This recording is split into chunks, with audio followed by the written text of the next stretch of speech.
Great. Hello, Charissa Morris. Thanks for taking the time to do this interview.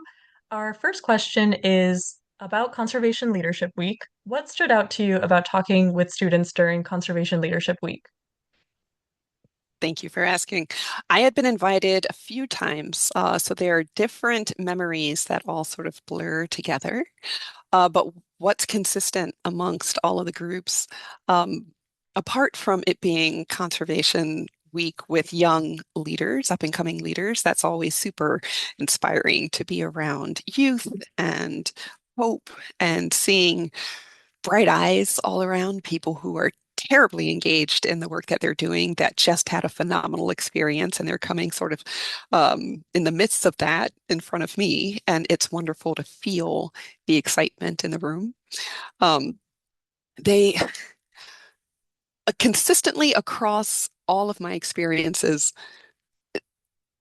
I think I was being looked to inspire, but I was inspired by them, which I'm probably sure is a common theme, because it's such a strong reaction.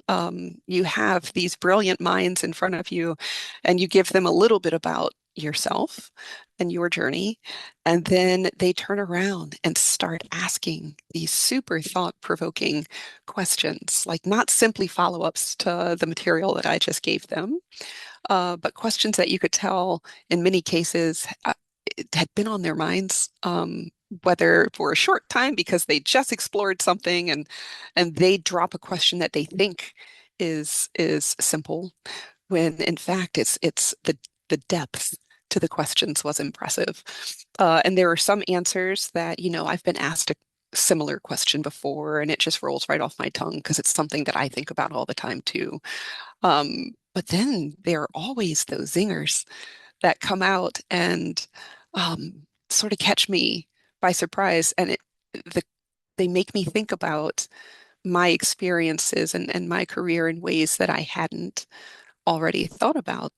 So it turns out to be a journey of exploration, both for them and for me. And we're finding out answers together as, as we're sort of wandering through my career experience.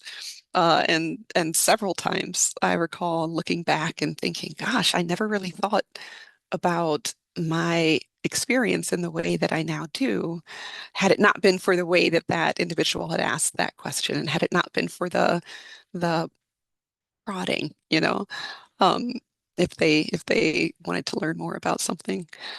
Um, so I think them helping me tap into my experiences at a deeper level is what stands out the most.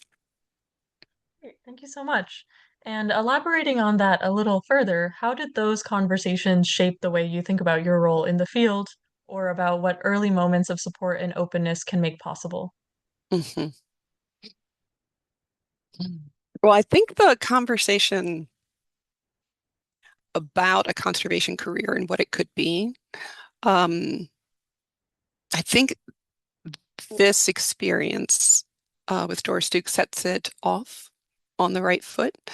I, as a speaker, I'm brought in to an environment where there's high trust, very open, high openness, high levels of understanding, support for each other. The group already by that time had bonded. So the level of transparency and trust and openness in the conversations are higher than I think are common across conversations that are had day to day. And so as a speaker, when I'm brought into that environment, I feel more comfortable being vulnerable because they've already established sort of rules of engagement, I guess, of acceptance and non-judgment. And it makes me feel more comfortable sharing parts of myself that perhaps I wouldn't if I were just, put up on a podium and asked to tell a little bit about myself versus sitting down with these students, where it does feel more like an open conversation. And I think the fact we have multiple speakers come in, I was mid-career when I was going in, but I know they had more senior, late career folks come in. I'm sure they have early career folks coming in. Um, and seeing the difference in how each sort of cohort answers the questions that a students pose, I think is a great way for them to see evolution in action in the way that we manage in the conservation field. Because I'm sure that our answers differ and for reasons. And I'm sure there's also consistency across the board in how some of us early, mid, or late career professionals answer some of the questions that were posed.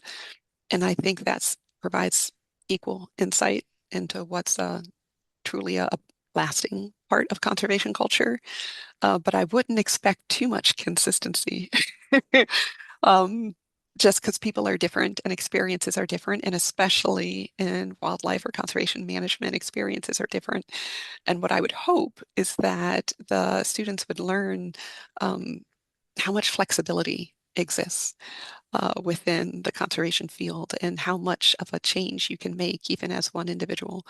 Um, we have a very dynamic environment. We're learning all the time. All the stuff that we manage is highly variable. There's high uncertainty. Like we have to come up with better and more innovative ways to manage and make decisions in these realms with high uncertainty. And so the ability to affect positive change is pretty high, and it feels like that comes across in these conversations. Thank you so much for sharing that answer. Mhm. And our last question for you, is there anything else that stayed with you from your time with the students? Not to repeat myself, but that it didn't feel like a normal speaking role. It wasn't therapy, but it was sort of close because it was just a very safe, that's probably the best word. It was a very safe environment. And so we got to explore very real topics to great, great depths. And I think that that is uncommon. And I give thanks to this program for being able to establish such a safe environment um, where we can. So the aha moments that you're expecting to give to students, I think that they're shared aha moments because of the safety that they provide me. I'm also able to explore some of these thought journeys along with them. And I come out the other end a better person because of it.